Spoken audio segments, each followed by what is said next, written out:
ನಿಮಗೆ ನೆನಪಿದೆಯಾ ವೀಕ್ಷಕರೇ, ಸ್ಪಾಟ್ ನಂಬರ್ 6ರಲ್ಲಿ ಪತ್ತೆಯಾಗಿರುವಂತಹ ತಲೆಬುರುಡೆ ಯಾರ್ದಾಗಿತ್ತು ಗೊತ್ತಾ? ಅದರ ಬಗ್ಗೆ ಏನಾದ್ರು ಗೊತ್ತಿದ್ಯಾ? ಇವತ್ತು ಹೇಳ್ತೀನಿ ಈ ವಿಡಿಯೋದಲ್ಲಿ. ತಲೆಬುರುಡೆ ಜೊತೆಗೆ ಪತ್ತೆಯಾದಂತಹ ಮೂಳೆಗಳು ಯಾರ್ದು ಗೊತ್ತಾ?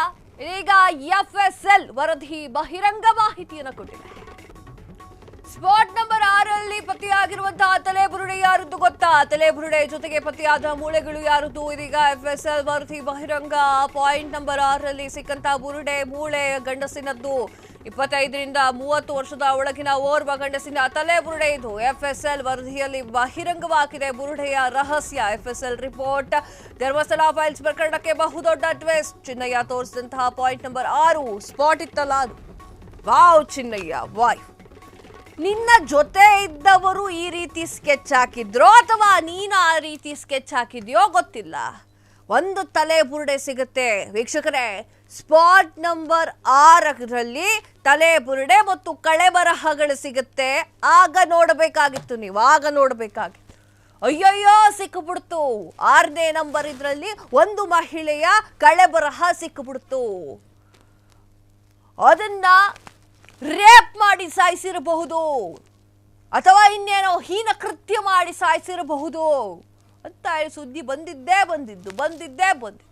ಕರೆಕ್ಟಾಗಿ ನೋಡಿದಾಗ ಕಡೆ ವಿಚಾರ ಗೊತ್ತಾಗಿದೆ. ಏನು ವಿಚಾರ ಗೊತ್ತಾಗಿದೆ?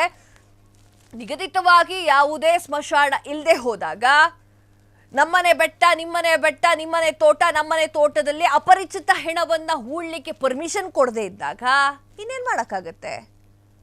ನೇತ್ರಾವತಿಯ ದಡದ ಪಕ್ಕದಲ್ಲೇ ಅಥವಾ ಯಾವುದೋ ಒಂದು ಹೊಳೆನೋ ಯಾವುದೋ ಒಂದು ನದಿಯೋ ಪಕ್ಕದಲ್ಲೇ ಮಣ್ಣು ಮಾಡಬೇಕಾಗತ್ತೆ.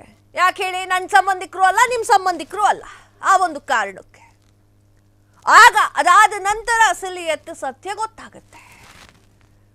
ಯಾವುದೇ ಸಾಕ್ಷಿಯನ್ನ ಇಟ್ಟುಕೊಳ್ಳದೆ ಸಾಕ್ಷಿ ಕೊಡ್ತೇನೆ ಅಂತ ಹೇಳಿ ಸಾಕಷ್ಟು ಜನರು ಬರ್ತಾರೆ. ಒಂದು ಸಾಕ್ಷಿ ತಂದು ಕೊಡೋದಿಲ್ಲ ಅವರು. ಈಗ ಪೊಲೀಸ್ ಸ್ಟೇಷನ್ಗೆ ಬನ್ನಿ, ವಿಚಾರಣೆ ಇದೆ ಅಂತಂದು ತಲೆ ಬರ್ಸ್ಕೊಂಡು ತಿರುಗಾಡ್ತಾ ಇದ್ದಾರೆ. ಅದು ಬಿಡಿ, ನಾವೀಗ ಪಾಯಿಂಟ್ ಏನಿದೆ ಅದ್ರ ಬಗ್ಗೆ ಮಾತನಾಡೋಣ. 6 ನಂಬರ್ ನೆನಪಿದೆಯಾ? ಸ್ಪಾಟ್ 6 13-17 ಕಡೆ ಅಗಸಿದ್ನಲ್ಲ. ಈಗ ಸ್ಪಾಟ್ ನಂಬರ್ 6 ನೆನಪಿದ್ಯಾ? ಅಲ್ಲಿ ಒಂದು ತಲೆಬುರುಡೆ ಸಿಕ್ಕಿತ್ತು, ಕಳೆ ಬರಹ ಸಿಕ್ಕಿತ್ತು. ಅಯ್ಯಯ್ಯೋ ಇದು ಹೆಣ್ಣು ಮಗುದು ಅಂತ ಹೇಳಿ ಓಡಾಡ್ತಾ ಇದ್ರು. ಈಗ FSL ರಿಸಲ್ಟ್ ಬಂದಿದೆ.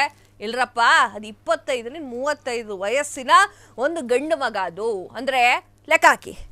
ಆತ ಫಸ್ಟ್ ಪಾಯಿಂಟ್ ನಂಬರ್ 1, ಆತ ತೆಗೆದುಕೊಂಡು ಬಂದಿದ್ದಂತಹ ತಲೆಬುರುಡೆ ಆರ್ ಆತನ ಕೈಗೆ ಕೊಟ್ಟಿರುವಂತಹ ತಲೆಬುರುಡೆ ಏನಿತ್ತಲ್ಲ ಅದು ಕೂಡ 40 ವರ್ಷದ ಗಂಡಸಿನದು.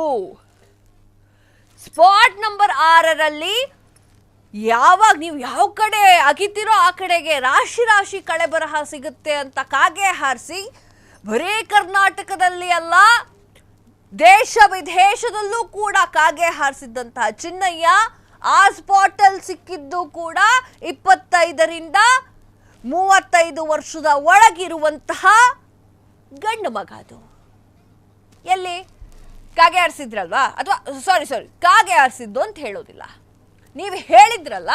ಚಿನ್ನಯ್ಯ ರೇಪ್ ಆಗಿರುವಂತಹ ಹಾಗೂ ಅರೆಬರೆ ನಗ್ನ ಸ್ಥಿತಿಯಲ್ಲಿರುವಂತಹ ದೇಹಗಳನ್ನು ನಾನು ಹೂತಾಕಿದ್ದೆ. ಇಲ್ಲೇ ಹೂತಾಕಿದ್ದೆ. ಇಲ್ಲೇ ಆಗಿದ್ರೆ ಕಾಣಿಸುತ್ತೆ, ಇಲ್ಲೇ ಆಗಿದ್ರೆ ಸಿಕ್ಕೇ ಸಿಗುತ್ತೆ ಹೇಳಿದ್ರಲ್ಲ. ಎಲ್ಲಿ?